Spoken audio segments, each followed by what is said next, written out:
سینوها د فرعون د ځانګړي طبیب یادښتونه له میلاد څخه 1450 کاله وړاندې.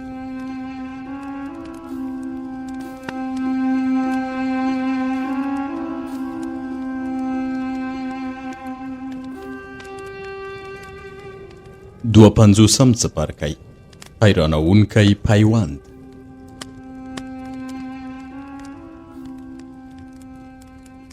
آمی فکر کوو چې په دې پلان سره به میرمن باکتامون د هورمهب میرمن کړي، ځکه چې کله شهزادګۍ له اغیارو په تش معبد کې ځان له هورمهب سره چې لوړ هډور او ښکلی دی یوازې وګوري نو مقاومت نشي کولی او ځان به د هغه غیږ کې ور واچوي.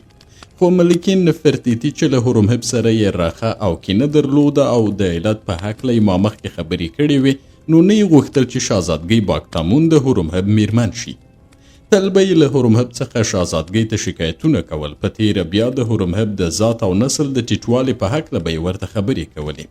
باکتامون ته به یې ویل ته د خدایانو له توکمه یې، خو دغه سړی چې کله وزیږي د ګوتو په منځ کې خوشایي نښتې ول.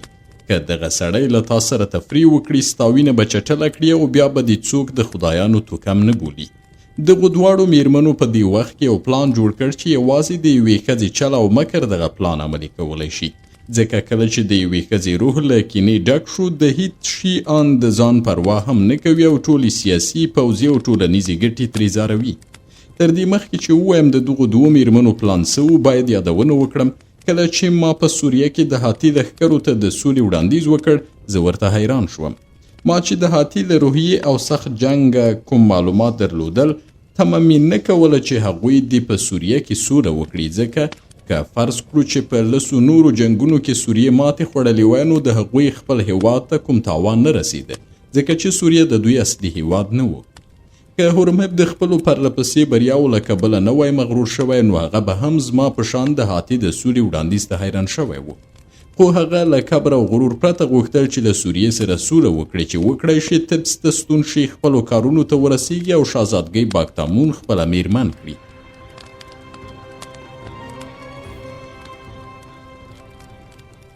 نفرتیتي د خپل خاوند د واکمنۍ پر مهال ډیر نفوذ درلود، خو د میړه مرګ د هغې قدرت او نفوذ کم او ختم کړ، مګر د هغې ښکلا همغسې په خپل حال پاتې وه. هغې فیصله وکړه چې له خپلې ښکلا استفاده وکړي او هورمهب چې د مصر تر ټولو قدرتمن او مضبوط سړی و د ځان لور ته جذب کړي چې له هغه سره له تفریح او ساتیري خوند واخلي او خپل تیر قدرت او نفوذ دا ځل د هورمهب په مرسته ترلاسه کړي. خو هورمهب له شهزادګۍ باکتامون سره د ساتیري هیله کوله. کله چې ولیدل نفرتیتي غواړي هغه ته ځان تسلیم کړي نو هغه یې له ځانه لرې کړه. د ښځې لپاره تر دې بله لویه سپکه نشته چې هغه په دې فکر یو سړي ته ځان ورنږدې کړي چې ګنې پر هغه ګرانه ده، خو هغه سړی یې پروا ونه کړي او له ځانه یې لرې کړي. نفرتیتي له همدې ورځې څخه له هورمهب سره دښمني پیل کړه. څرنګه چې دا ډیره ښکلې وه نو د مصر په دربار کې یو شمیر کسانو چې له خوراک او څښاک پرته یې په دربار کې بل کار نه درلود او تل یې پیش و ساتیري پسې و د نفرتیتي پر شاوخوا راټول شول. له دې سره هغه بریالی شو چې د توت آنخ آمون په دربار کې د ځان لپاره یو بل دربار جوړ کړي. د دې په ترڅ کې د شهزادګۍ باکتامون له فطري غروره هم استفاده وکړه. هغې ته یې داسې خبرې وکړې چې د خدایانو له توکمه ده او ان د حمام کولو په وخت کې به یې چاته اجازه نه ورکوله چې څوک یې پر بدن لاس ووهي. باکتامون به ویل د وینځو لاسونه باید زما پر بدن ونه لګیږي، څوک باید زما پر سیوري ګام کې نږدي، ځکه چې زه الهه یم او زما سیوری د الهې سیوری دی. شهزادګۍ باکتامون تر هغه وخته خپل بکارت وساته، ځکه چې ویل به یې په مصر کې څوک زما وړ نشته چې منګی را سره مات کړي. فکر کوم د هغې اوږد پیغلتوب د ځینو عصبي ستونزو سبب هم شو، ځکه کله چې یوه پیغله واده ونه کړي او ډیر وخت مجرده پاتې شي د واده عمر پرې تیر شي نو د روحي فشارونو له امله یې اعصاب خرابیږي، خو که میړه وکړي دغه ستونزه به یې ختمه شي. نفرتیتي شهزادګۍ باکتامون ته تلقین کړی و چې هغه د دې لپاره رامنځته شوی چې مصر له هغو کسانو پاک کړي چې عام خلک دي خو د پاچاهۍ خوبونه ویني. هغې ته یې وویل چې مصر پخوا یوه ملکه درلوده چې هاچپ سوت نومېده. سخته ګیږیره یې کېښودله او شاته به یې د زمري لکۍ نښلوله. دې به هېواد اداره کوه او ټولو د هغې حکمونه منل، نو ته باید په راتلونکي کې د مصر پیاوړې ملکه شي. زه فکر کوم له دې سره سره چې نفرتیتي که د هورمهب په هکله دې پیغلې ته هر څومره بدې خبرې کولې بیا هم هورمهب پر شهزادګۍ باکتامون ګران و، خو د نفرتیتي او نورو رټل او سپکاوی یې نشو زغملی چې ځان داسې سړي ته وسپاري چې ټول پوهیږي ټیټ ذاتی دی. زه تصور کوم له دې کبله چې نفرتیتي د عامي لور وه نو دغه سړي خپله لور د هورمهب پر پلان خبره کړې وه او هغې ته یې ویلي ول چې موږ 2 کسه غواړو پر مصر حکومت وکړو. له همدې کبله نفرتیتي پر دې هم پوه شوه چې د دې کار لپاره به دغو 2 کسانو دا پلان هم جوړ کړی وي چې هورمهب له شهزادګۍ باکتامون سره واده وکړي، خو نفرتیتي له خپلې ښکلا او هوښیارۍ څخه کار واخیست چې دغه پلان عملي نشي. کله چې د نفرتیتي په شان یو وزیرکه میرمن وغواړي یو پلان پر خپل وخت عملي کړي نو د جنگي ګاډیو په عربو کې له موجودو چړو هم تیره او خطرناکه شي. د دغو 2 میرمنو د پلان کشفیدا په دې ډول ده چې کله هورمهب طبس ته ننوت د شهزادګۍ باکتامون لپاره یې پیغام واستوه چې هغه وګوري، خو شهزادګۍ دغه خبره ونه منله. هورمهب چې له ډیرو کلونو راهیسې هیله کوله له شهزادګۍ باکتامون سره وګوري د شپې مهال یې وغوښتل د هغې کور ته لاړ شي. کله چې د باکتامون کور ته نږدې شو په حیرانۍ سره یې ولیدل چې دهاتي یو افسر د باکتامون کور ته ننوځي او چې څومره په تمه پاتې شو چې دغه افسر به راوځي خو هغه له کوره راونه ووت. هورمهب چې هر څه فکر وکړ دهاتي دغه افسر به له باکتامون سره څه کار لري، خو فکر یې کار ونه کړ او عامي ته یې خبر ورکړ. هورمهب له عامي سره یو ځای د باکتامون کور ته ننوت او هغه مریی چې غوښتل یې د دوی مخه ونیسي ووژل شو. دوی غوښتل چې دهاتي افسر په دې کور کې ونیسي، خو دهاتي صاحب منصب داسې خبرې کولې لکه چې څوک پر ځان ډیر باور او ویسا ولري. د سولې د تړون خبره وکړه چې هورمهب مجبور شو خوشی یې کړي، ځکه د سولې په وخت یې د هغه د نیولو لپاره هیڅ ډول اجازه نه درلود او شهزادګۍ کور ته د هغې په اجازه دهاتي د یو افسر یا د یو عادي کس ننوتل جرم نه دی. خو له دې وروسته چې دهاتي صاحب منصب یې خوشی کړ کور یې ولټاوه او د پخلنځي په ایرو کې څو لوحې پیدا کړې چې معلومه شوه د شهزادګۍ باکتامون د لیکونو په ځواب کې دهاتي له لوري راستول شوي دي. کله چې عامي او هورمهب د لوحو له مضمونه خبر شول حیران او وډار شول. بیا یې د باکتامون او د پخوانۍ ملکې نفرتیتي د کور شاوخواته ساتونکي وګمارل او پر همدې شپه د بېوزلو په سیمه کې زما کور ته راغلل. دغه کور چې د طبس په جنګ کې وران شوی و زما نوکري موتی په هغه فلز بیرته رغولی و چې کاپتا له سوریې څخه ورته راستولي و. کله چې هورمهب او عامي زما کور ته راغلل ځانونه یې نه وو معرفي کړي او مخونه یې هم په نقابونو پوښلي ول. زه چې له سوریې څخه طبس ته راغلی وم د شپې مهال به خوب نه راته. پر دې شپه هم ویښ وم چې د کور د دروازې د ټکولو غږ مې واورېد. موتی چې له خوبه پاڅېدلې وه غړمبېده، دروازې ته ورغله چې خلاصه یې کړي. ما تصور نه کوو چې په شپه کې به عامي او هورمهب زما کور ته راشي. فکر مې وکړ چې کوم کس سخت ناروغ دی او غواړي ما د هغه کتنځي ته ورولي. کله چې دوی ولیدل موتی ته مې وویل غټ څراغ بل کړه چې کوټه نوره هم روښانه شي او موږ ته شراب راوړه. هورمهب راته وویل باید موتی ووژنې ځکه چې هغې زما مخ لیدلی دی. زه دې خبرې ته حیران شوم ځکه چې داسې نه و شوي چې هورمهب دې کوم څوک په دې جرم ووژني چې د هغه څیره یې لیدلې ده. هغه ته مې وویل ډاډ درکوم چې دې ښځې ستا څیره نه ده لیدلې ځکه د هغې سترګې په رڼا ورځ دومره کمزوري دي چې په نږدې واټن کې د اوبو اس نشي لیدلی، نو د شپې مهال خو هیڅوک نه پیژني. سترګې بیخي کار نه کوي، نو شراب وڅښه او له دې ښځې څخه مه ویرېږه او اوس راته ووایه چې څه شوي دي چې ته او عامي په دې شپه کې زما کور ته راغلي یاست. ناروغان یاست که کومه بله ستونزه لرئ چې په دې وخت کې دې کور ته راغلي یاست. هورمهب وویل زه ناجوړه نه یم او کوم خطر مې هم نه ګواښي، خو مصر له یو لوی خطر سره مخامخ دی او سینوهه ته باید مصر وژغوري. عامي هم د هورمهب خبره تایید کړه او ویل سینوهه نه یوازې مصر له یوې سترې خطرې سره مخامخ دی بلکې ما هم خطر ګواښي. یوازې ته کولی شې ما او مصر وژغوري. له همدې امله زه او هورمهب تا ته راغلي یو چې له موږ سره مرسته وکړې. ما وخندل او لاسونه مې وښورول او ومې ویل لکه چې ګورئ زما لاسونه له سرو سپینو تش دي او په مصر کې مې چې څومره سره او سپین درلودل یا مې د مصر کورني جنګ کې د بېوزلو د خېټې په مړولو ولګول یا مې هورمهب ته ورکړل چې د سوریې په جنګ کې ولګوي. نن سبا داسې شی راسره نشته چې وکړی شم له تاسې سره مرسته وکړم. په دې وخت کې هورمهب هغه لوحې راوښودلې چې د شهزادګۍ باکتامون په کور کې پیدا کړې وې.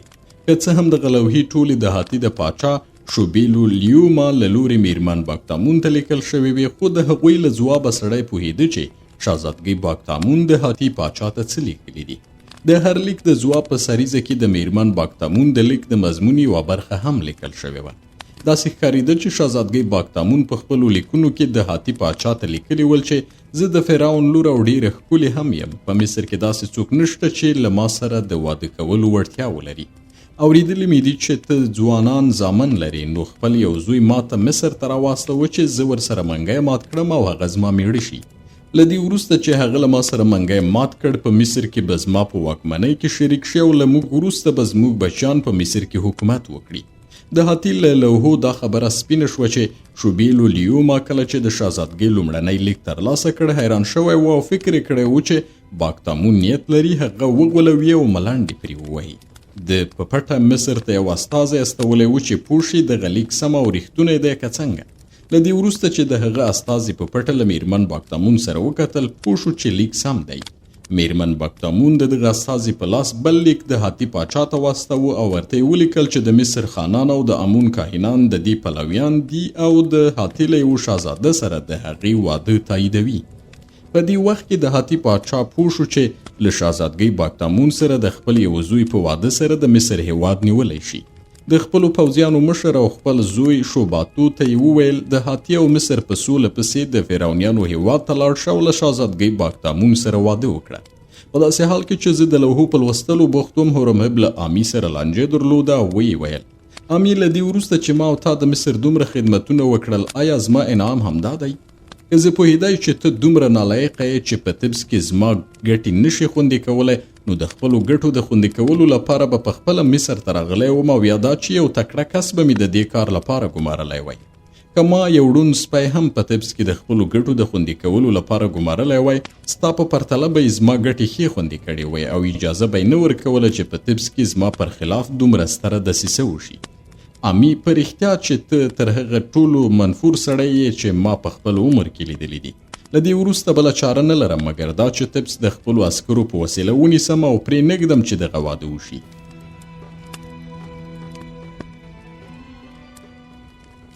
امي وویل ټولې هغه خبرې چې په دې لوحو کې لیکل شوي دي سمې نه دي او ته په خپله ښه پوهېږې چې خانان او د امون کاهنان دواړه د هاتي له شهزاده سره په دې هیواد کې د هیچ چا له واده کولو سره موافقه نه کوي. له ملته هم باید ونه ویریږو چې زما له سلطنت سره د مخالفت وکړي، ځکه چې ملت هیڅکله د پاچاهي په کارونو کې لاسوهنه نه کوي او هر څوک چې قدرت ولري د خلکو پر ورمیږونو جغ ایښودلی شي او هغوی کار کولو ته اړ کولی شي. زه له خانانو، کاهنانو او د مصر له ملته نه ویریږم، خو د هاتي د پاچا له زوی شوباتو څخه ډیر ویریږم، ځکه که دغه سړی طبس ته ورسیږي او له میرمن باکتامون سره منګی مات کړي، دغه ښځه خپله ماندې نه کړي، نو حتما به د مصر پاچا شي. موږ به بیا د دې سړي د پاچاهي مخه ونه شو نیولی مګر دا چې له هاتي سره جنگ پیل کړو. خو مصر له سوریې سره په 3 کلن جنگ کې دومره کمزوری شوی چې له هاتي سره جنگ نشي کولی او که یې وکړي نو په دې جنگ کې به حتما له منځه ځي. نو یوازې یو کس موږ ژغورلی شي او هغه هم سینوهه دی. ما په حیرانۍ سره وویل د مصر په ټولو خدایانو قسم درکوم چې ووایې زما په شان یو ډاکټر چې نه سره او سپین لري او نه زور، نو څه ډول به تاسې وژغورلی شي؟ آیا دا هیله کولی شي چې زه وکړی شم دغه لیونۍ شهزادګۍ دې ته اړ کړم چې له هورمهب سره واده وکړي او ورسره مینه وکړي؟ هورمهب وویل سینوهه، تا پخوا یو ځل له موږ سره مرسته کړې وه، اوس باید بیا له موږ سره مرسته وکړې، ځکه کله چې یو کس یو ځل په اوړو کې لاسونه نه نباسي بیرته یې نشي راایستلی مګر دا چې دغه اوړه لانده شي او ډوډۍ ترې پخه شي. ته باید له دې ځایه د شهزاده شوباتو کتنې ته ورشي او داسې کار وکړي چې هغه ژوندی پاتې نشي چې له مصره ونه وځي. زه نه پوهېږم چې ته باید څه وکړي چې هغه ژوندی پاتې نشي، خو پخپله باید د هغه د وژلو لاره پیدا کړي. زه هغه په ښکاره نشم وژلی، ځکه که یې په ښکاره ووژنم هاتي به بیا پر مصر د حملې تابیا وکړي او نن سبا مصر داسې کمزوری شوی چې د هاتي د حملې مخه نشي نیولی.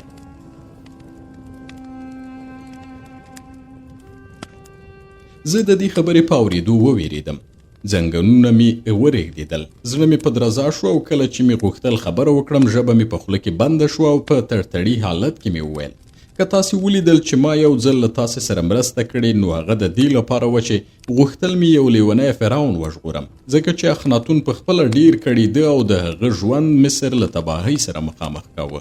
خو د هاتي د پاچا زوی شهزاده شوباتو له ما سره کومه بدي نه ده کړې او ما یوازې یو ځل هغه مهال ولید چې آزیرو یې اعداماوه. زه چمتو نه یم چې هغه ووژنم او نه غواړم چې لاسونه مې د یو بېګناه سړي په وینو سره شي. هورمهب ټنډه تور وکړه او له غوسې تک تور شو. په متروکه یې خپله پنډۍ ووهله او ویې ویل سینوهه ته هوښیار سړی یې او پوهېږې چې موږ د مصر په شان یو ستر هېواد د یوې ښځې پر هوس قربان کړو. مصر نن سبا په نړۍ کې عزت لري او د سوریې له فتحې وروسته یې ابرو خوندي شوې ده. لږ فکر وکړه او پوه شه چې آیا یو هېواد په داسې حالت کې قربانولی شو چې یوه ښځه وایي زه له پلاني سره واده نشم کولی بلکې له بل سره واده کوم. سینوهه دا خبره ومنه چې د مصر د ژغورلو لپاره بله لاره نشته مګر دا چې دغه سړی له منځه لاړ شي او ته باید هغه مصر ته له رارسېدو مخکې مړ کړې. د دې لپاره چې له دغه سړي سره اشنا شي تر ټولو ښه وسیله دا ده چې بې له ځنډه حرکت وکړي او په سینا صحرا کې له دې شهزاده سره وګوري. زما د سمو معلوماتو پر بنسټ که ته سمدستي روان شي او ځان د سینا صحرا ته ورسوي نو د مصر د سرحد په 3 منزلونو کې ځان دغه شهزاده ته رسولی شي. کله چې د هغه ولید ورته ووایي چې د میرمن باکتامون استازی یې او هغې راستولی چې راتلونکی میړه یې معاینه شي او په دې پوه شي چې آیا هغه دا وسه وړتیا لري چې د مصر شهزادګۍ ته یو ځواکمن میړه شي. زه باور لرم چې که ته ځان هغه ته په دې ډول معرفي کړي نو هغه به ستا پر خبره باور وکړي او له دې کبله چې شهزاده هم د نورو په شان هوس او کنجکاوي لري نو هڅه به وکړي چې له تا څخه د خپلې راتلونکې میرمنې په هکله پوښتنې او څېړنې وکړي او پوه شي چې راتلونکې ښځه یې ښکلی ده که نه. سینوهه ته به هغه مهال په نرمه او خوږه ژبه د شهزادګۍ باکتامون په هکله داسې خبرې وکړي چې هغه نوره کنجکاوي او نور تحقیق ونه کړي چې آیا ته په رښتیا د میرمن باکتامون له لوري راغلی یې که نه. فرضاً که وغواړي تحقیق وکړي چې ته د میرمن باکتامون له لوري راغلی یې که نه نو د دغه کار لپاره به کافي فرصت ونه لري. دی به ونه شي کولی چې تبس ته یو استازی راواستوي چې هغه له باکتامون څخه پوښتنه وکړي او بیرته ستون شي نو ته به خپل کار وکړي. خو ما د هورمهب عوامي له لوري د دغه کار راسپارل نه شوای منلی او د هغوی خبرې مې ردې کړې. کله چې هورمهب پوه شو زه نه غواړم دغه کار وکړم ویې ویل سینوهه خپله فیصله وکړه مرګ غواړې که ژوند. اوس چې ته زموږ په راز پوه شوی یې نو که له موږ سره مرسته ونه کړې فکر مه کوه چې زما نږدې ملګری یې او ژوندی به دې پرېږدم. سینوهه دغه نوم چې ستا مور پر تا ایښی دی یو شوم او سپیره دی ځکه د دې نوم خاوند د فرعونیانو په رازونو پوه شو او څوک چې په دې رازونو پوه وي تر هغه چې ژوندی دی باید هڅه وکړي چې پر دې رازونو پوهېدل د مړینې سبب نشي. اوس ووایه چې آیا چمتو یې که نه چې له مصره لاړ شي د شهزاده شوباتو هرکلی وکړي او تر دې وړاندې چې هغه مصر ته ننوځي ته یې ووژني. که منفي ځواب راکړې په دې چړې سره چې په ملا پسې مې تړلې ده همدلته دې رګونه او سږي څیرم خو باور وکړه چې له مجبوریته به دغه کار وکړم. که ته زر ځله نور هم له ما سره ملګرتیا ولرې بیا به دې هم ووژنم.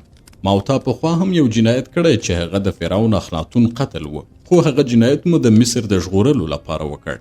اوس باید بیا د مصر د ژغورلو لپاره یو بل جنایت وکړو ځکه که دغه جنایت ونه شي مصر به د هاتي له سلطې سره مخامخ شي.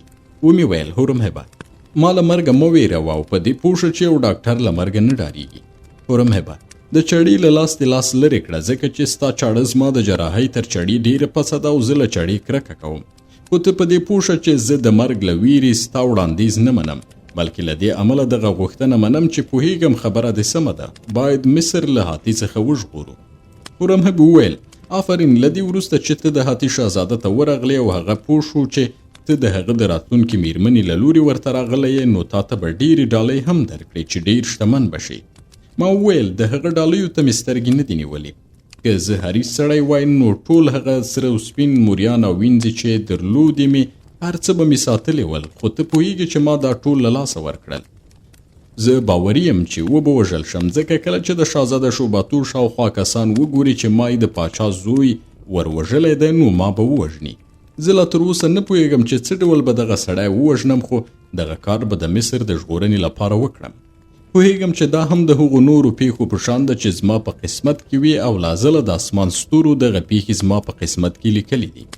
ای هورمهبه او ای آمی تاسې چې غواړئ د مصر واکمنان شئ د مصر د پاچاهۍ تاج زما له لاسه واخلئ او پر خپل سر یې کېږدئ هیله کوم چې په راتلونکي کې زما نوم په ښو یاد کړئ او ووایي چې یو بېوسه مصري ډاکټر موږ د مصر پاچاهۍ ته ورسولو. کله چې ما دغه خبرې کولې په باطن کې مې د غرور احساس کوو، ځکه چې رایاد شول زه د مصر د فرعونیانو له ذاته یعنی د خدایانو له ذاته یم. ما ته رایاد شول چې زه د مصر د تاج و تخت وارث یم او د مصر د فرعون کېدا لپاره مې تر آمی چې یو کوچنی کاهن دی صلاحیت ډیر دی. په همدې ډول تر هورمهب د پاچاهۍ لپاره ډیر صلاحیت لرم، ځکه د هغه له مور و پلاره لا هم د خوشیو بویونه لټیږي. په دې شپه مې هورمهب ته وویل چې له مرګه نه ویریږم او دا خبره سمه وه، ځکه چې د مرګ له درده نه ډارېدم. زه پوهېدم چې مرګ درد نه لري، خو له دې سره چې ځان مې د هورمهب او آمی پر وړاندې زړور او قوي سړی وښود، مګر په دې ډېر خواشینی وم چې خپل ژوند له لاسه ورکوم. ما ته را په زړه شول چې که زه مړ شم نو د نیل د پاسه به د توتکیو الوت ونه وینم او نور به مې سترګې د هرمونو د تاکستان له منظرو څخه خوند وانخلي. له دې وروسته به له هغو زاغانو څخه خوند وانخیستلی شم چې موتی د تبس په دود په تنور کې کبابوي. د دغو خوندونو په اړه په فکر کولو سربیره پوه شوم چې د مصر ژغورل ضروري کار دی. ما چې د مصر د ژغورلو لپاره فرعون اخناتون بلې نړۍ ته واستاوه، باید د یوه هاتیوال له مرګه هم ډډه ونه کړم، د هغه کس له مرګه چې د مصر او زما د هیواد او خدایانو دښمن حسابیږي. ځکه که د یو پردي شهزاده چې زه ورسره هیڅ علاقه او مینه نه لرم له وژلو ډډه وکړم، نو داسې به وي چې فرعون اخناتون مې بې ګټې وژلی دی او هغه لویې سرښندنه به بې نتیجې وي چې ما د فرعون د وژلو لپاره وکړه.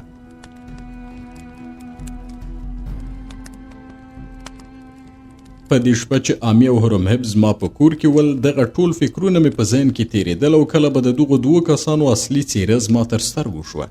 له دې سره به مې فکر وکړ چې دوه غله او لوټماران دلته ناست دي چې غواړي مصر ولوټي، خو دغه دوه کسان مصریان دي، په داسې حال کې چې شهزاده شوباتو پردی دی.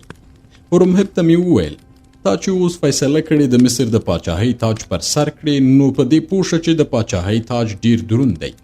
ته به د دوبي په یوه ګرمه شپه کې کله چې دې له سر و مخه خولې راماتې وي د دې تاج دروندوالی احساس کړې. هورمهب وویل سینوهه، د دې پر ځای چې د پاچاهۍ د تاج د درنېدا فکر وکړې، غوره ده چې ژر پاڅېږې او حرکت وکړې. ستا لپاره بیړۍ چمتو شوې او ته باید په بیړه ځان د سینا صحرا ته ورسوي چې سرحد ته د هاتي د شهزاده له رسېدا مخکې له هغه سره یو ځای شي. په دې شپه ما د طبابت وسایل او ځینې نور ضروري شیان هغې ګړندۍ کښتۍ ته ورسول چې هورمهب راته برابره کړې وه.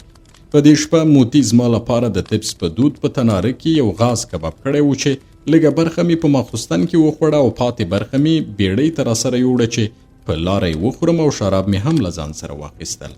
کله چې بیړۍ نیل سیند کې مخ پر ښکته روانه وه، ما دا فرصت پیدا کړ چې هغه خطر په هکله فکر وکړم چې مصر ګواکي. زه پوه شوم چې دغه خطر هغه توپان ته ورته دی چې له افقه راپورته شوی او که مخه یې ونه نیول شي نو مصر به له منځه یوسي. زه نه غواړم په دې خبره ځان د مصر ژغورونکی معرفي کړم، ځکه که دغه خبره وکړم دروغ به مې ویلي وي. هغه کارونه چې انسانان یې کوي بېلابېل عوامل لري او په هر کار کې ممکن دوه اصلي علتونه موجود وي، یو علت خصوصي وي او بل د عامه ګټو لپاره وي. زه فکر کوم هر څوک چې د عامه ګټو لپاره کوم کار کوي یو خصوصي علت هم وي چې هغه دې کار ته مجبوروي، خو ډیر ځله خلک خصوصي علت ته توجه نه کوي او یا یې نه ګوري، له همدې امله فکر کوي چې دغه کار یې د خلکو د ګټو لپاره کړی دی. مثلا زه د هاتي د پاچاهۍ له خطر څخه د مصر د ژغورلو لپاره روان وم، خو یو خصوصي علت هم دغه کار ته وهڅولم او هغه دا چې پوهېدم که لاړ نشم هورمهب به مې ووژني.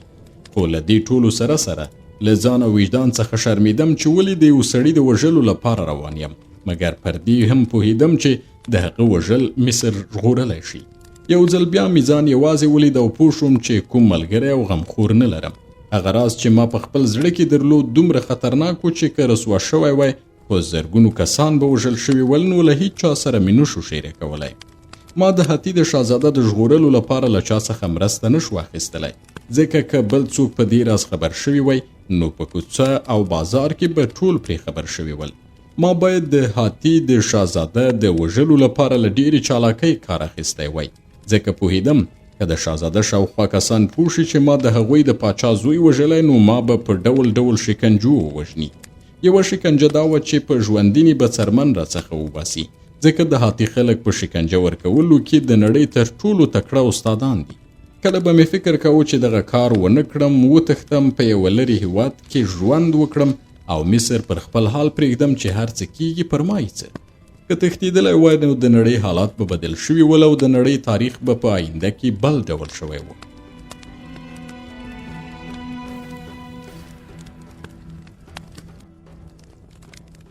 له ځان سره مې وویل سینوهه، اوس چې ته بوډا شوی او ښه تجربه لرې نو باید پوه شې چې په خبرو ونه غولېږې، ځکه چې په دې نړۍ کې داسې اصول او قوانین شته چې د هیلهمندۍ هیڅ یوه خبره او ستره ژمنه هغه له منځه نشي وړی. د دغو اصولو له ډلې څخه یو دا دی چې په هر هیواد کې باید پر بېوزله او خوارو پرګنو د خانانو واکمنانو له لوري ظلم وشي، که دغه واکمن عامي وي یا هورمهب او یا د هاتي شاهزاده. نو که ته د هاتي شاهزاده ووژنې د مصر د بېوزلو په ژوند کې به بدلون را نشي، ځکه که یو بهرنی شاهزاده د مصر فرعون شي پر بېوزلو او بېوسو به ظلم ونه کړي، خو عامي او هورمهب به پر هغوی فشار راولي. نو سینوهه، وتښته او پاتې عمر په یوه لرې هېواد کې تیر کړه چې لاس دې د دې سړي په وینو ککړ نشي. له دې سره چې له ځان سره مې دغه خبرې کولې، خو ونه تښتېدم، ځکه زه یو کمزوری سړی وم او آسوده ژوند او ښه خوراک و څښاک سړی له روحي پلوه کمزوری او بېوسه کوي.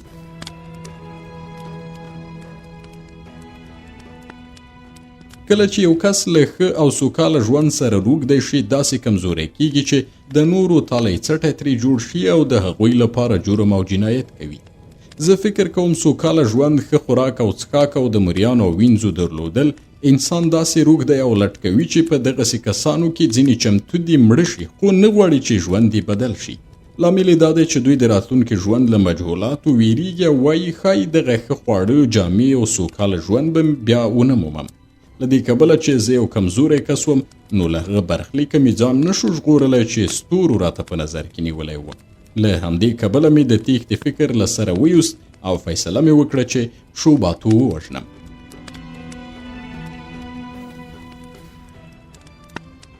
ما فکر کوو چې څه ډول هغه له منځه یوسم چې د هغه شاوخوا کسان او د هاتي پاچا ما او د مصر ملت د هغه د وژنې مسؤل ونه بولي. زه پوهېدم چې سخته دنده را په غاړه شوې، ځکه چې شاهزاده شوباتو هیڅکله یوازې نه وي او د هاتي قبیلې خلک هم ډیر بدبینه خلک دي چې پر هر چا شک کوي او امکان نه لري ما د خپل پاچا له زوی سره یوازې پرېږدي. زه پوهېدم چې شوباتو له ځان سره بیدیاته نشم بیولی چې یوې درې ته یې ګزار کړم یا دا چې په یو زهرجن مار یې وچیچم، ځکه چې د هغه شاوخوا کسان به اجازه را نه کړي چې یوه شیبه هم ورسره یوازې پاتې شم. زه پوهېدم چې د میوې ځینې ونې داسې روزلی شو چې میوه یې زهرجنه شي او که څوک یې وخوري مړ کیږي. دغه خبره مې هم اورېدلې وه چې د پاپیروس پر پاڼو لیکل شوي ځینې کتابونه هم په زهرو ککړولی شو چې هر څوک یې پاڼې واړوي له هغو زهرو څخه به مړ شي.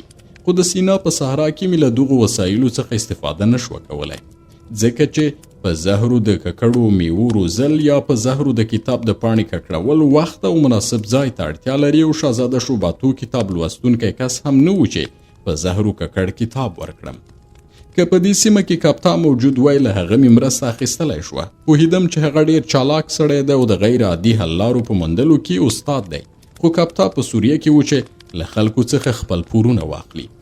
له همدې امله باید د شاهزاده شوباتو د وژلو لپاره له خپل علم او پوهې څخه استفاده وکړم، ځکه له بل چا مې مرسته نه شوه غوښتلی.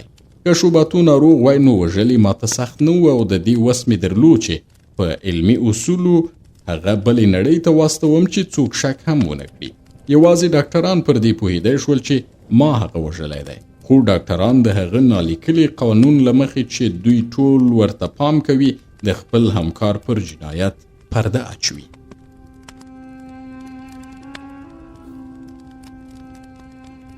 هیڅ کله یو ډاکټر نه وایي چې پلانی ډاکټر په قصدي توګه یا له ناپوهۍ څخه خپل ناروغ وژلی دی. شوباتو ناروغ نه و او که ناروغ شوی هم وای نو د هاتي هېواد ډاکټرانو معالجه کاوه او دا اړتیا نه وه چې ما د هغه درملنې ته ور وبولي. دغه خبرې د دې لپاره کوم چې پوه شئ هغه دنده چې هورمهب عوامي په تیره بیا هورمهب را سپارلې وه څومره سخته وه. اوس چې مې د دې کار سختۍ بیان کړې، بیرته به د دې پیښې کیسه وکړم. کله چې زما بیړۍ د منفس پر لور روانه شوه، د دې ښار دارالحیات ته ولاړم او ومې ویل چې یوه اندازه بېلابېل زهر راکړي. هیڅوک زما پر دې خبرې حیران نه شول، ځکه ټول پوهېدل چې تر ټولو خطرناک زهر په ځینو ناروغیو کې که د ډاکټر له لوري په کم اندازه ورکړل شي ممکنه ده د معالجې سبب شي. له دې وروسته چې له دارالحیات څخه مې بیلابیل زهر ترلاسه کړل تانیس ته لاړم او له هغه ځایه په روان تخت کې د سینا صحرا پر لوري روان شوم.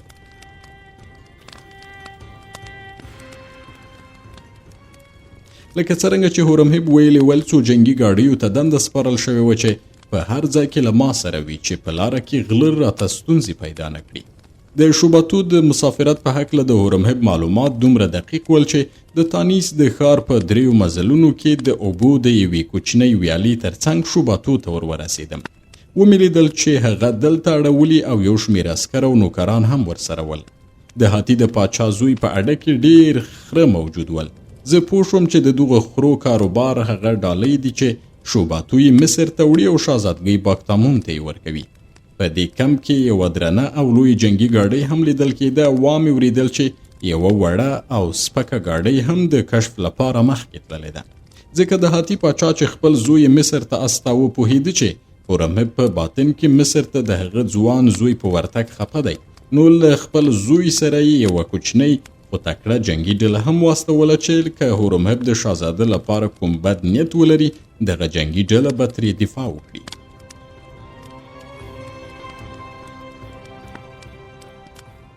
کله چې د هاتي د پاچا د زوی کم ته ننوتو هغه کسان چې هلته ول ما او له ما سره تللیو افسرانو ته یې درناوی وکړی.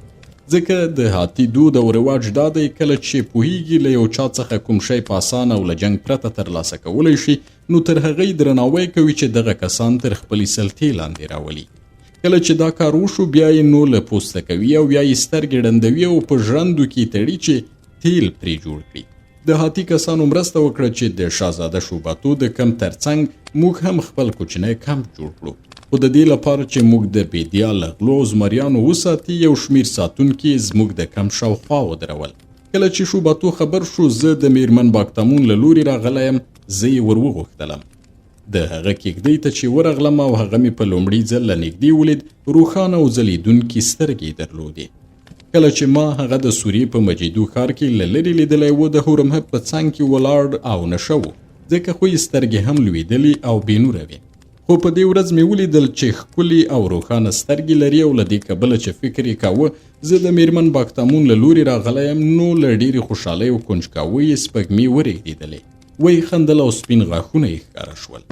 هغه مصري جامې اغوستې وې خو په دې جامو کې خوشحاله او ارام نه ښکارېده. دواړه لاسونه مې پر زنګنو کېښودل. رکوع مې وکړه، بیا پاڅېدم او د میرمن باکتامون جعلي لیک مې ورکړ چې امي برابر کړی و. په دې جعلي لیک کې باکتامون زه د هاتي شهزاده ته د خپل استازي په توګه معرفي کړی وم او لیکل شوي ول چې زه سینوها درباري ډاکټر او د هغې د ټولو رازونو محرم یم.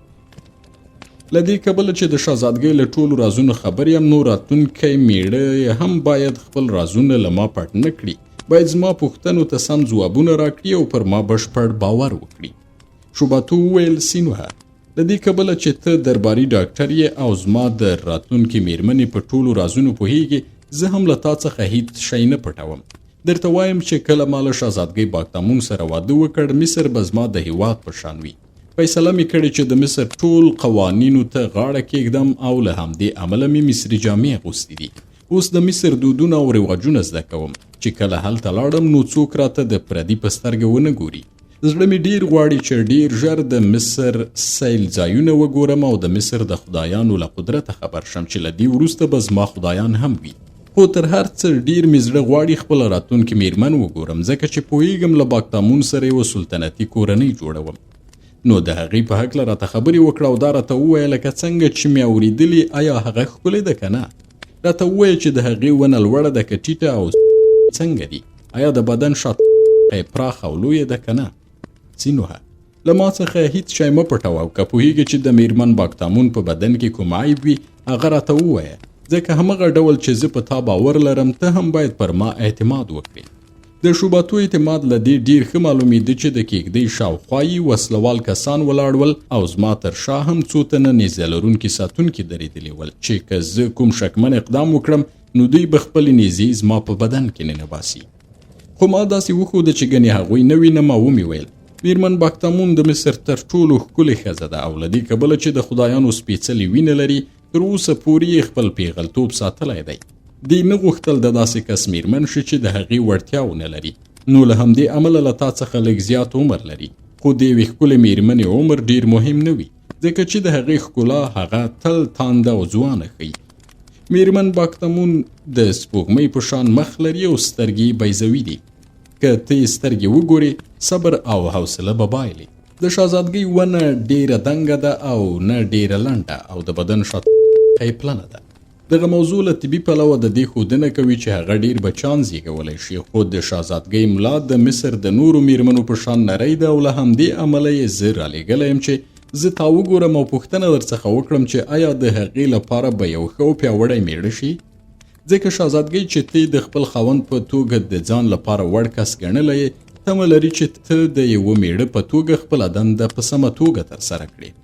کله چې شهزاده شوباتو دغه خبرې واورېدې، خپل لاس یې پورته کړ او مټې یې راوښودلې. ویې ویل: زما په مټو کې دومره زور شته چې د ډېرې لویې او کلکې لیندۍ مزه یې هم راکاږلی شم.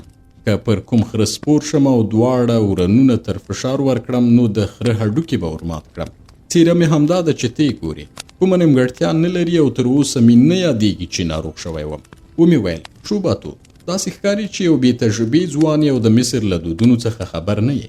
ځکه که فکر کوي یوه مصري شهزادګۍ چې د خدایانو وینه یې په بدن کې ده، یوه لینده ده چې وکړی شي د هغه مزه یې په کلکو مټو راکاږي، یا یوه خره ده چې د هغې هډوکي ورمات کړي؟ نه شوباتو، یوه ښکلې او ځوانه میرمنه د نورو شیانو لپاره واده کوي او له همدې امله یې زه دلته راوستولم چې که له یوې ښځې سره د څملاستو او مینې په چل نه پوهېږي، زه به یې در زده کړم.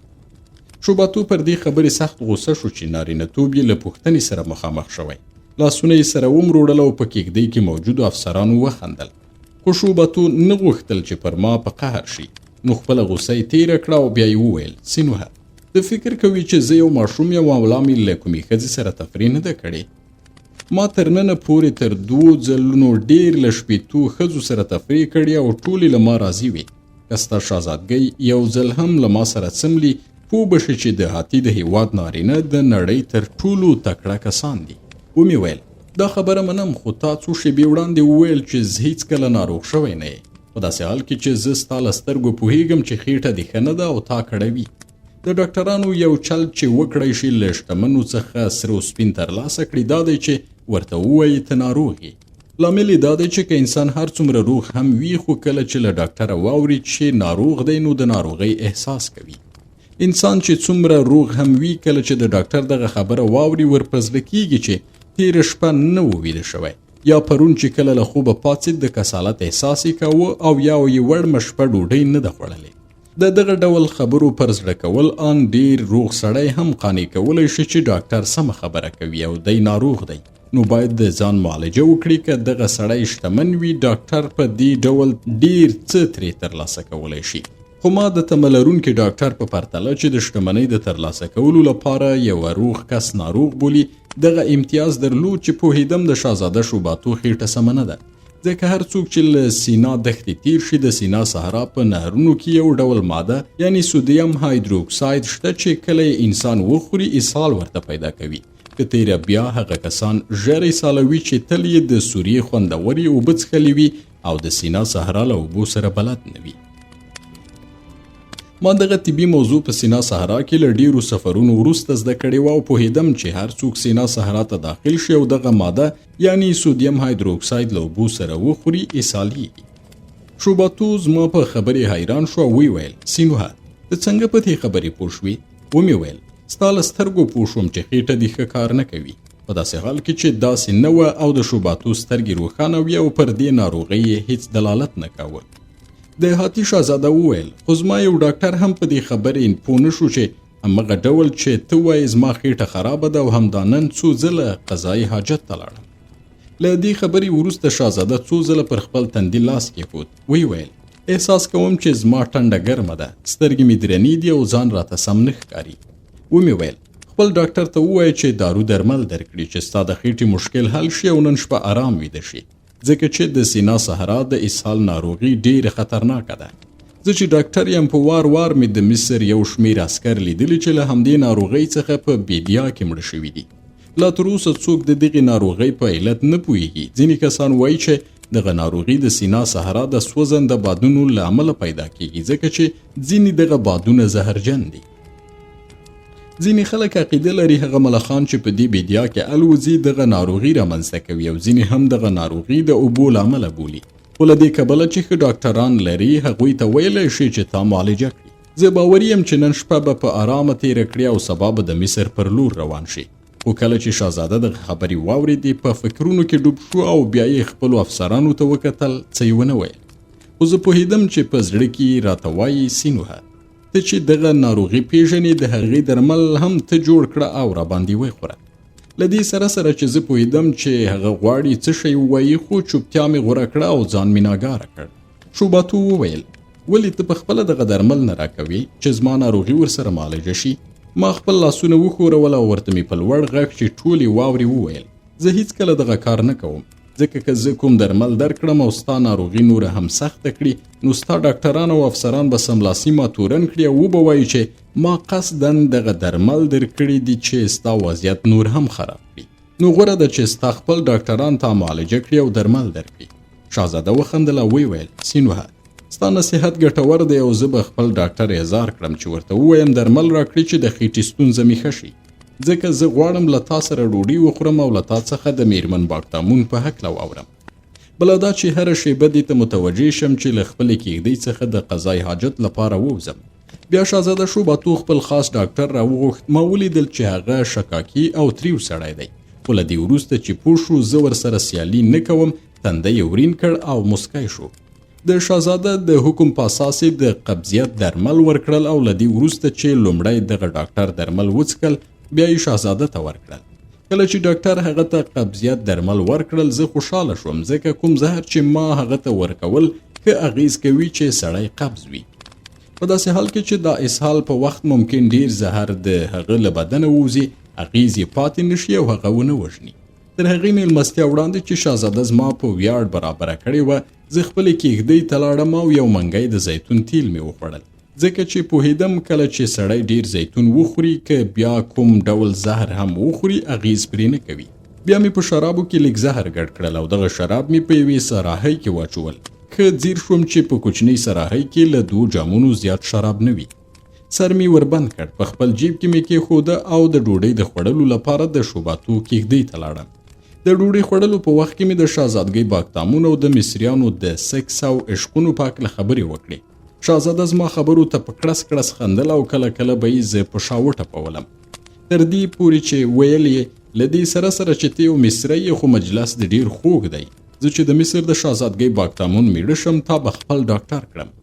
در دې وړاندې چې ته خبرې وکړې زه د خېټې له درده ناکراره وم خو اوس مې د خېټې درد ورک شو.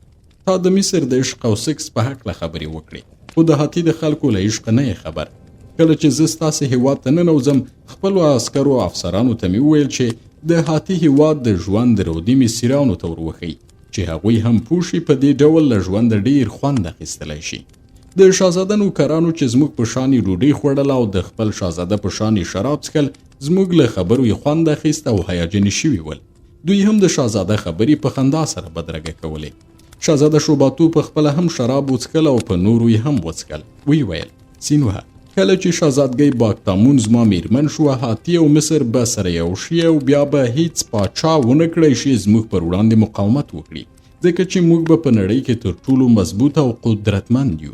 خو تر دې وړاندې چې موږ تر ټولو قوي هیواد شو باید د مصریانو په زړونو کې وسپنه او اور ځای پر ځای کړو چې هغوی هم زموږ په شان زړور او بېرحمه شي او پوه شي چې باید له مرګه ونه ډار شي. شوباتو له دې خبرو وروسته یو جام شراب اسمان او بل ځمکې ته ډالۍ کړل. ما ته یې پام شو او ویې پوښتل سینوهه ته ولې شراب نه څښې؟ ومې ویل ای د هاتي د پاچا زویه نیت نه لرم چې تا ته سپکاوی وکړم او تا خفه کړم خو پوهېږم چې تا تر اوسه پورې د هرمونو د تاکونو شراب نه دي څښلي. که دې دغه شراب څښلي وای نورو شرابو به ستا په خوله کې د اوبو په شان خوند درلودی. له همدې امله زه ستا شراب نه څښم ځکه چې د مصر شراب مې څښلي او له هغوی سره روږدی شوی یم. زه تل له ځان سره دغه شراب ګرځوم چې ویې څښم خو فکر مې وکړ چې که د مصر شراب له خپله جیبه راوباسم او ویې څښم ته به خفه شې. شوباتو وویل زه نه خفه کېږم او ستا له دې خبرې وروسته غواړم پوه شم چې د هرمونو د تاکونو شراب څه ډول دي. ما له جیبه د شرابو سراهی راویسته ومې ښوروله چې سره ګډ شي. هغوی هم همداسې کول چې شراب یې ښه ګډ شي. له دې وروسته چې شراب مې وښورول ومې ویل دا د هیرمونو د تاکونو حقیقي شراب دی چې په مصر کې په سرو زرو خرڅوي او له هېواده د باندې خو یې بیه نوره هم زیاتیږي. له دې کبله چې په شرابو کې مې عطر ګډ کړي ول د هغه بوی په ټوله کېږدۍ کې خپور شو او د شرابو کوم صفت چې ما کړی و حقیقت و. په رښتیا چې ښه شراب ول. ما لږ په یوه تشې پیالۍ کې واچول او تر وروستي څاڅکي مې وڅښل. له څو شېبې وروسته مې ځان داسې وښود چې نشه شوی یم او کله چې شوباتو ولیدم چې په یوه غړپ دومره نشه شوی یم په خپله پیاله یې راوړاندې کړه ویې ویل لږ دغه شراب ماته هم واچوه چې وګورم مزه او تودوخه یې څنګه ده. ما ظاهرا د شرابو له ورکولو ډډه وکړه ومې ویل شوباتو زه خپل شراب بل چاته نشم ورکولی د دې لپاره چې زه سخت او کنجوس یم بلکې د دې لپاره چې زه نور شراب نشم څښلی او له دې پرته نور مصري شراب هم نه لرم نو مجبور یم چې دغه شراب در نه کړم. بله دا چې زه غواړم نن شپه ښه نشه شم ځکه نن یوه ستره شپه ده. پر دې شپه مصر او هاتي د تل لپاره متحد کیږي او یو نوی هیواد جوړیږي. بیا مې لږ نور شراب د ځان لپاره واچول او خولې ته مې نږدې کړل خو لاسونه مې له ویرې رېږدېدل. هلته موجودو کسانو فکر کوو چې زما د لاسونو رېږدېدا له ډېرې نشې څخه ده ځکه ټولو وخندل او ما د دې لپاره چې هغوی نور هم غلط کړم ځان مې نشه وښود. د خرو په شان مې نارې کړې او شته کسانو داسې وخندل چې بډوډو ته یې لاس ونیو. له دې سره چې هغه کتل زه نشه یم او باید له یوه نشه کس څخه شراب ونه غوښتل شي خو شوباتو له ما شراب وغوښتل.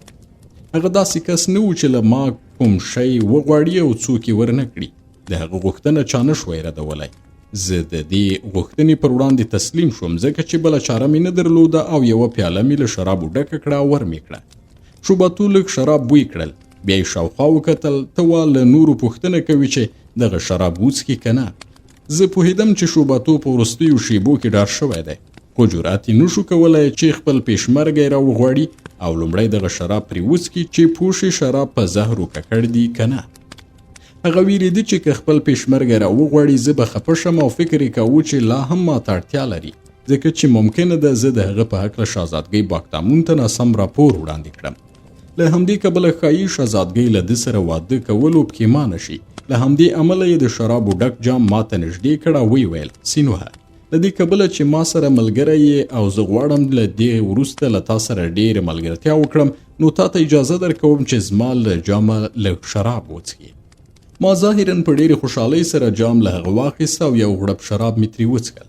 له هغه وروسته شوباتو پیاله خپلې خولې ته نږدې کړه له دې کبله چې شرابو عطر درلودل نو هغه یې پر سر واړول او چې جام خالي شو پر ځمکه یې کېښود. ویې ویل سینوهه ستا شراب ډېر قوي دی او نشې پر ما اغېز وکړ خو له څښلو وروسته خوله تریخوي او اوس به د خولې تریخوالی په خپلو شرابو سره له منځه یوسم. له هغه وروسته یې له خپلو شرابو څخه پیمانه ډکه کړه او ویې څښل. زه پوهېدم هغه زهر چې ما ورکړي دي تر سهاره د هغه د مړینې سبب نه کیږي ځکه چې هغه ډیره ډوډۍ وخوړله. پر دې سربیره ډاکټر ورته د قبضیت درمل ورکړل او کله چې قبضیت موجود وي زهر په ځنډ اغېز کوي. ما هم په خپل جام کې لږ د سوریې شراب واچول او ومې څښل خو د دې لپاره نه چې شراب وڅښم او ځان نشه کړم بلکې د دې لپاره چې زما جام ووینځل شي د زهرو اغېز پکې پاتې نشي او که زما له تګ وروسته کوم ډاکټر هغه معاینه کړي نو د زهرو نښې پکې پیدا نه کړی شي. له دې وروسته مې ځان نور هم نشه وښود او داسې مې وښودل چې د کېناستو توان نه لرم باید لاړ شم او ویده شم. د هاتي افسرانو له دواړو مټو ونیولم او خپلې کېږدۍ ته یې بوتلم خو ما د شوباتو له کېږدۍ څخه له ځان سره د شرابو هغه سراهي هم بیرته راوړه چې له مصره مې پکې شراب راوړي ول. د هاتي افسرانو په ټوکو ټکالو زه خپلې کېږدۍ کې ویده کړم او لاړل چې پخپله هم ویده شي. کله چې مې احساس وکړ ټول ویده شوي دي پاڅېدم او ګوته مې په ستونه کې دننه کړه. هر څه مې چې خوړلي ول د زیتون له تیلو سره مې یو ځای ټول بیرته راوګرځول. بیا مې د مصر د شرابو تشه سراهي ووینځله او ماته مې کړه. ټوټې او کودړې مې د دښتې په شګو کې ښخ کړل. پر بدن مې سړې خولې راماتې وې ځکه چې ویرېدم ښایي زهرو به مسموم کړی یم. د ډېر احتیاط لپاره مې د کانګو درمل وخوړل چې بیا کانګې وکړم هغه څه چې زما په معده کې و ټول راووځي. که څه هم د زیتون ډیر تیل مې خوړلی ول خو بیا هم ډارېدم چې زهر پر ما اغېز ونه کړي. ځان مې چمتو کړ چې ویده شم خو له ویرې خوب نه راته. په ډار سربیره مې د شوباتو څیره چې ښکلی ځوان و او د هغه ځلانده سترګې او سپین غاښونه هم سترګو ته درېدل. کله چې سهار شو زه پوهېدم چې د شهزاده شوباتو وضعیت به ښه نه وي، خو هغه چې د هاتي د ټولو اوسیدونکو په شان کبرجن او مغروره و داسې وښودله چې خپل سفر ته دوام ورکولی شي او پر خپل روان تخت سپور شو. زه خبر شوم چې د هغه ډاکټر 2 ځله د قبضیت دوا ورکړې چې دغو درملو د شوباتو حالت نور هم خراب کړی دی. که پر دې ورځ د شوباتو ډاکټر دغه ځوان ته مساحل درمل یا جولاب ورکړي وای، ښایي هغه ښه شوی وای، خو له دې کبله چې قد شوی و نو ټول زهر د هغه په بدن کې پاتې شول. د شپې مهال چې کله د استراحت ځای ته ورسېدو د شوباتو حالت داسې خراب شو چې سترګې پټې شوې او د مرګ نښې نښانې پکې څرګندې شوې. د هغه ډاکټر زه د مشورې لپاره ور وغوښتلم او کله چې ما د هغه ځوان ولید پوه شوم چې هغه مې د مرګ پر پلور استولی دی نو ورېږدېدم. ډاکټر فکر وکړ چې ډېر خفه یم، ځکه رېږدم او له ما یې پوښتنه وکړه: سینوهه، د دې ناروغۍ په هکله ستاسې نظر څه دی؟ ومې ویل دا همغه د بیدیا ناروغي ده چې پرون ما د شهزاده په بدن کې کشف کړې وه او هغه ماته وویل چې معالجه یې کړي. ډاکټر وویل د دې ناروغۍ درمل څه دي؟ ومې ویل زه فکر کوم په دې پړاو کې باید مسکن درمل ورکړل شي چې د کولمو او معدې درد یې ختم کړي. د کولمو د درد کمولو لپاره باید یوه ډبره ګرمه کړو او د هغه پر نس یې کیږدو. ما شهزاده شوباتو ته هیڅ ډول درمل نه دي ورکړي، بلکې پرې مې خو چې د هغه خاص ډاکټر هغه ته خپل درمل برابر او د هغه په خوله کې ور واچوي. ډاکټر په یوه آله د شهزاده خوله خلاصه کړه او درمل یې پکې ور واچول. زه پوهېدم چې مسکن درمل او ګرمه ډبره به د هغه د مړینې مخه ونه نیسي، خو لږ تر لږه درد یې ورته آراماوه او په دې وروستیو شیبو کې به په اسانه مړ شي. شهزاده د زهرو له امله سخت اسهال شوی و او ډاکټر یې حیران پاتې و چې ولې د قبضیت له دې ټولو درملو سره سره چې ده ته یې ورکړي بیا هم اسهال دی. دې سخت اسهال د شوباتو ډاکټر قانع کړ چې دا همغه د صحرا ناروغي ده چې ځانګړي نښه یې اسهال دی. زه متوجه وم چې هیڅوک پر ما شک نه کوي او په دې ډول مې پر خپله چالاکۍ ویاړ کولی شو، خو په باطن کې شرمنده وم، ځکه چې یو ډاکټر د دې لپاره ډاکټر شوی وي چې ناروغان معالجه کړي تر څو مړه نه شي، نه دا چې یو ښکلی او غښتلی ځوان بلې دنیا ته واستوي.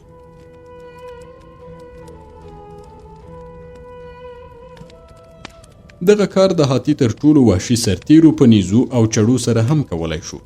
د بلې ورځې تر سهاره شهزاده شوباتو ژوندی و او ما بې له دې چې د هغه په معالجه کې مداخله وکړم هڅه مې کوله چې د هاتي د ډاکټرانو په مټ د هغه ځوان درد کم کړم. دغه ډاکټر د خپل هیواد له ځایي ناروغیو پرته نورې ناروغۍ نه پیژندلې او کله خو به یې د ځیګر، کولمو، معدې او پښتورګو دندې سره غلطولې. باید د هاتي او نورو هیوادونو د ډاکټرانو نالایقۍ ته حیران نه شو، ځکه چې د هغوی طبي تحصیلات نظري دي او عملی کار نه کوي. د نړۍ په هیوادونو کې یوازې مصر دی چې له زرګونو کلونو راهیسې د طب علم په علمي توګه د محصلینو ته ورښیي او د مومیایي کولو یو شاګرد په مصر کې د هاتي د 10 ډاکټرانو هومره پوهه او د بدن د غړیو په هکله معلومات لري.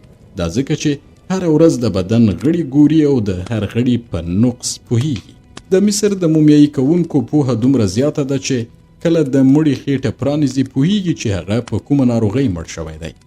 په همدې ډول مصري ډاکټران چې په دارالحیات کې زده کړې کړې وي له مومیایي کوونکو څخه ډیر د بدن د غړیو پر دندو او د ناروغیو په نښو نښانو ښه پوهیږي. زه تصور نه کوم داسې کوم هیواد دی وي چې د طب په برخه کې له مصر سره سیالي وکړی شي او په راتلونکي کې هم که نور ملتونه وغواړي چې د دې علم په رازونو پوه شي نو له مصره به زده کوي. کله چې لمر راوخوت شهزاده شوباتو مرګ ته نږدې شوی و، ځکه خو هوښیار شو.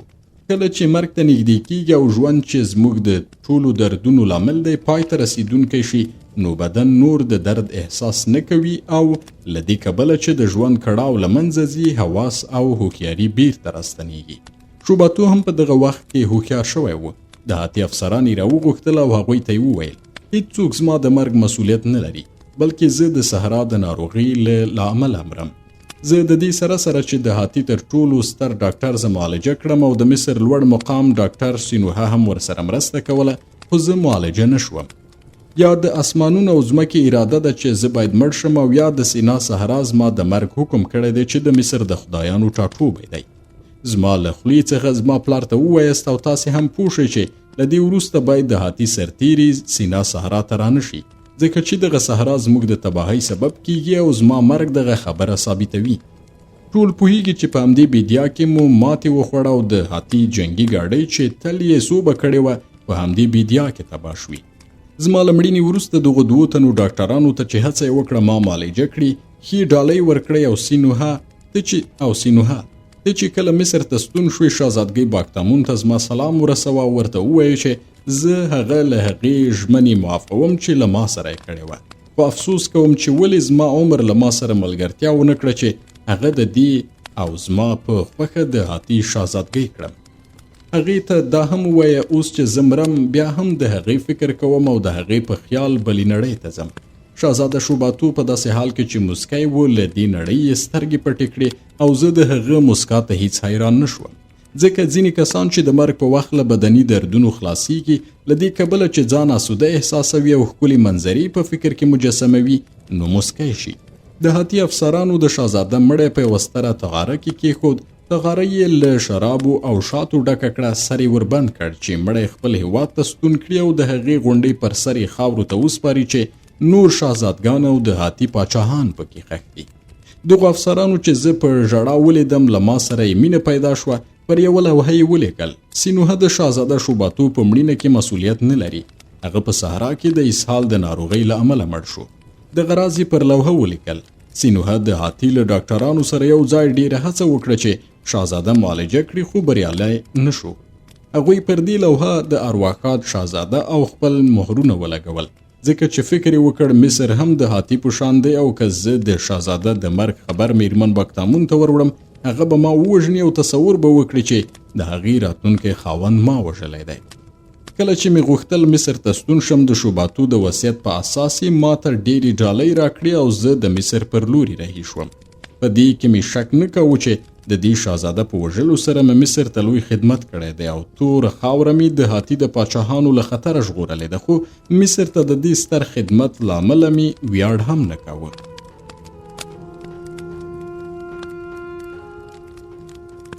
کله چې مصر ته راستون شوم را په زړه شول له دې سره چې ډاکټر یم، خو زما وجود د هغو کسانو لپاره چې ما پیژندل او را باندې ګران ول د کړاو سبب شوی دی. ما خپل ناسکه مور و پلار چې را باندې ګران ول له لاسه ورکړل، بیا مې په مینا زړه وبایلود. هغه پیغله هم زما د کمزوري نفس له امله د کورت د خدای په کور کې مړه شوه. له هغه وروسته له موریت او تهود سره اشنا شوم او دغه دواړه هم زما د کمزورتیا او شکونو له امله مړه شول. د مصر فرعون اخناتون له ما سره ډیره نیکي کړې وه، خو زما له لاسه یې زهر وخوړل او مړ شو، ځکه چې ما تصور کاوه د هغه په وژلو سره به مصر ته یو ستر خدمت وکړم. وروستی کس چې ما د وژلو لپاره ورسره علاقه پیدا کړه شوباتو او هغه هم زما په لاس بلې نړۍ ته واستول شو. داسې ښکاري چې زما وجود سپیره دی او له هر چا سره چې علاقه پیدا کوم له منځه ځي. له هغه وروسته د تانیس ښار ته ننوتم او په بیړۍ کې د تبس پر لوري روان شوم.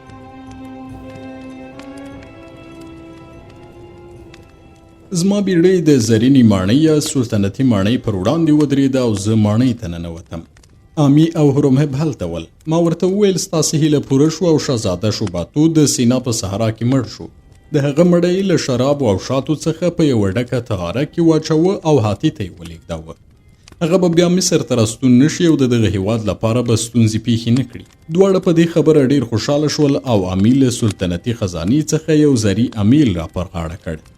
هورمهب وویل لاړ شه او دغه خبر میرمن باکتامون ته ورسوه چې پوه شي د هغې راتلونکی خاوند مړ شوی دی، ځکه که موږ دغه خبر ورکړو باور به ونه کړي. زه شهزادګۍ باکتامون ته ورغلم او هغې ته مې وویل ای شهزادګۍ، ستا چنغول شهزاده شوباتو چې غوښتلې مصر ته راشي او له تا سره واده وکړي په سینا صحرا کې د صحرا د ناروغۍ له امله مړ شو، خو ما او د هغه خاص ډاکټر تر خپله اوسه پورې هڅه وکړه چې هغه وژغورو. شهزادګۍ باکتامون چې شونډې یې سرې کړې وې چې دغه خبرې واورید، د سرو زرو یو بنګړی یې له خپل لاسه راخلاص کړ او ما ته یې راکړ. په ملنډو یې وویل سینوهه دغه بنګړی د ډالۍ په توګه واخله، خو تر دې وړاندې چې ته راشې او دغه خبر ما ته راکړې زه پوهېدم چې دلته زما په هکله څه فکر لري، ځکه چې فیصله یې کړې ده ما د جنگ د الهي یا سخمت الهه کړي او زما سرې جامې تیاري کړي دي. خو د شوباتو د ناروغۍ او مړینې په هکله باید ووایم چې زه د هغه ناروغۍ او مړینې ته نه حیرانېږم، ځکه پوهېږم هر چیرته چې لاړ شي مرګ هم له تا سره هلته ځي. زما ورور او اخناتون له دې امله له لویدیځې نړۍ ته لاړل چې تا معالجه کړې وه، نو له همدې امله تا ته وایم ایسې نوحه، لعنت دې پر تا وي او زه له خپلو خدایانو غواړم چې تر ابده دې ملعون کړي. زه له خدایانو غواړم چې ستا قبر ملعون کړي، ستا مومیایي پاتې نشي او نوم دې له منځه لاړ شي، ځکه چې دا ته وي چې د مصر د فرعونانو تاج و تخت دې په داسې کسانو وپلوري چې ذات یې هم معلوم نه دی. دا ته وي چې زما په رګونو کې د مصر د سترو فرعونیانو بهیدونکې پاکه وینه دې ګنده کړه. سینوحه ای خونړی ډاکټره، د تل لپاره ملعون پاتې شي. ما خپل لاسونه پر زنګنو کېښودل، رکوع مې وکړه او مې ویل ای شهزادګۍ، هغه څه چې تا وویل همغسې به شي.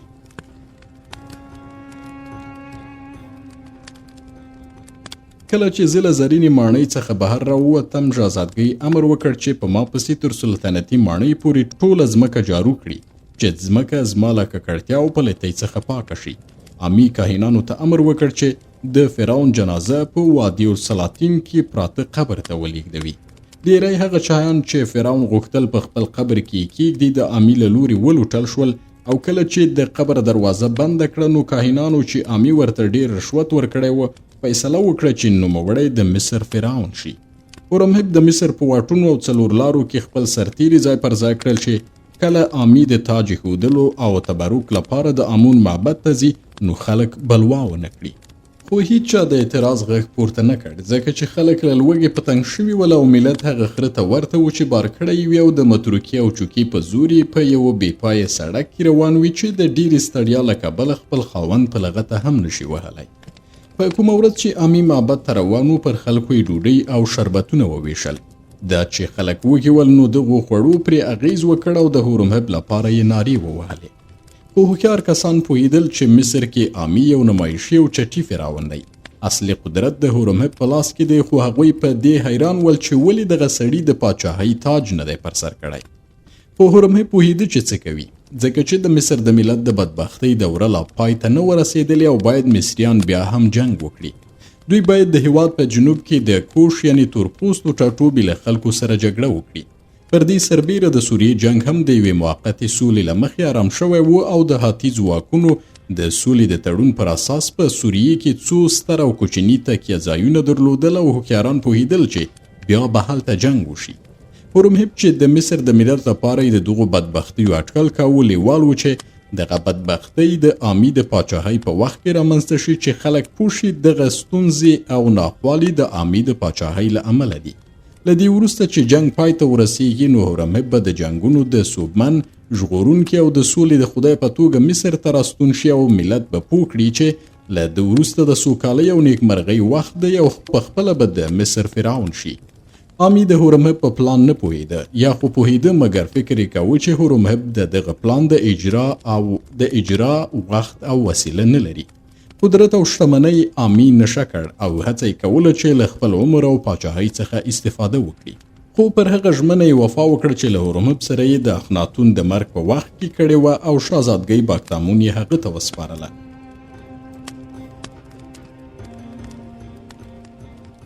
د هغه پلان له مخې چې عامي برابر کړی و او د کاهنانو په وسیله اجرا شو، باید پر ټاکلې ورځ د شهزادګۍ باکتامون په څیره کې د سخمت الهه د دې الهي په معبد کې د سوریې د فاتح هورمهب قدرونه او نمانځنه وکړي. په دې ورځ یې شهزادګۍ په ګاڼو په سوللې او په سرو جامو کې سینګار شوي معبد ته بوتله. کله چې هورمهب د معبد پر وړاندې د خپلو عسکرو له بدرګۍ سره مخامخ شو، هغوی ته یې سپین زر ورکړل او معبد ته ننوت. په دې وخت کې ټول کاهنان له معبد راووتل. هورمهب او شهزادګۍ په معبد کې یوازې پرېښودل او د معبد دروازه یې رابنده کړه. هورمهب چې یو سرتیری و او اوږده کلونه یې د شهزادګۍ د وصال په ارمان کې تیر کړي ول، پر دې شپه یې له فرصته ښه ګټه پورته کړه. په داسې حال کې چې هغه په معبد کې دننه له فرصته استفاده کوله، د هغه عسکر په تبس کې پر عمومي ځایونو او میخانو ورشي وشول او تر سهاره یې شراب وڅښل. ځینې پکې د جنگ او شخړو له امله ټپیان شول او څو ځایونه اورونه هم ولګېدل. سهار د سخمت د معبد پر وړاندې راټول شول چې له هغه ځایه د هورمهب وتل وګوري. کله چې د معبد دروازه خلاصه شوه او هورمهب ترې راووت، نو سرتیرو یې په ویاړ نارې کړې او د هورمهب د سر، څیرې، ټټر، مټو او پښو په لیدو حیران شول، ځکه دغه سړی له سره تر پښو پورې ټول په وینو ککړ و. داسې ښکارېدل چې د جنگ الهي تېره شپه د خپل ماهیت او خوی په اساس چلن کړی دی او په خپلو نوکانو او غاښونو یې د هورمهب مخ او اندامونه ټپي کړي ول. خو په دې ورځ هیچا شهزادګۍ باغدامون په معبد کې ونه لیده، ځکه چې کاهنانو په پټه هغه د سخمت له معبده ایستلې وه او زرینې ماڼۍ ته یې لېږدولې وه. دا زما د پخواني ملګري او د مصر د سپاهیانو د قومندان هورمهب د زفاف شپه وه. زه په دې حیران یم چې ده به په دې شپه کې له هغې ښځې څخه څه خوند اخیستی وي چې د ده یې داسې هرکلی کړی دی. ما فرصت پیدا نه کړ چې ترې پوښتنه وکړم پر دې شپه د شهزادګۍ لغتې او ګزارونه څنګه زغملي ول، ځکه چې لنډه موده وروسته هورمهب له تورپوستو سره د مبارزې او د هغوی د کنټرولولو لپاره د مصر جنوب ته ولاړ. له همدې کبله ما ونه کړای شو د زفاف د شپې په هکله له هغه څخه پوښتنه وکړم. امي د خپلې پاچاهۍ له قدرته ډیر خوند اخیسته او ویل به یې سینوها، په مصر کې بل څوک قدرت نه لري او زه له مرګه نه ویریږم، ځکه چې پوهیږم فرعون هیڅکله نه مري، بلکې له مړینې وروسته به هم ژوندی وي او پاتې عمر چې تلپاتې دی د آمون په بیړۍ کې تیروي. له دې وروسته چې امي څه موده دغه خبرې کولې، تصور کوم چې د بوډاتوب او له ښځو سره د ډېرې تفریح له امله د هغه اعصاب خراب شوي ول، ځکه چې له هغه وروسته یې ماته ویل سینوها زه به هیڅکله مړ نه شم د دې لپاره چې فرعون یم او یو فرعون هیڅکله نه مري. ما ورته وویل امي ته خیال کوي چې څو تنو کاهنانو ستا پر مخ او سر تیل موښلي نو ته یې سپېڅلی کړی او له نورو سره توپیر لري؟ خو آیا تا ونه لیدل چې اصلي فرعونیان هم چې پلرونه یې فرعونیان ول او د خدایانو وینه یې په رګونو کې وه مړه شوي دي؟ په دې ډول ستا غوندې سړی چې له سره عام سړی وي او بیا فرعون شوی وي، آیا هیله کوي چې هیڅکله به نه مري؟ امي وویل کاهنان به اجازه ورنه کړي چې زه مړ شم. ما به ویل که کاهنانو د دې وس درلودی چې د مرګ مخه ونیسي نو داسې کار به یې کړی و چې دوی په خپله هیڅکله نه وای مړه شوي. په دې وخت کې امي خپه او نهیلی شو او ویل به یې سینوها آیا ته غواړې ووایې چې د فرعون کېدا لپاره زما دغه ټولې دسیسې بې ګټې وې او هغو ټولو هلو ځلو چې خلک مې ووژل نتیجه او پایله نه درلوده؟ آیا زه هم باید د نورو په شان مړ شم او د فرعون کېدا له خوندونو تیر شم چې تر ټولو آن د شرابو له څښلو او له ښځو سره له تفریح کولو هم خوندور دی؟ سینوها داسې کار وکړه چې زه وکړی شم هره ورځ 100 ځله له ښځو سره څملم او په وجود کې مې له دې کاره هیڅ ډول ستوماني او ستړیا احساس نشي. ته یو ډاکټر یې او په ټولو شیانو پوهیږې، ته زما قدرت زیاتولی شي چې زه وکړی شم تر 10 ځوانانو 10 ځله زیات له ښځو سره تفریح وکړی شم. دغو خبرو را زده کړل چې د امي عقل د بوډاتوب او د مقام او چوکۍ د غرور له امله خراب شوی دی او له هغه وروسته د هغه د خرابو اعصابو نورې نښې نښانې هم راته څرګندې شوې. دی له ډوډۍ خوړلو ویرېده او هغه کس چې ویل به یې د فرعون کېدا یوه ګټه د ډېرو شرابو څښل دي، د خپل طبیعت د خرابېدا له ویرې یې نه شراب څښل او نه یې قوي خواړه خوړل، بلکې په لږې وچې ډوډۍ او د وربشو په اوبو به یې ګزاره کوله او هغه یې هم په ډېر احتیاط خوړل چې مسموم نشي. په عین حال کې دغه کس چې غوښتل یې هره ورځ 100 ځله له ښځو سره تفریح وکړي، ناڅاپه له ښځو موړ شو او د هاتي د خلکو هغه غیر طبیعي باورونه په ده کې هم را پیدا شول.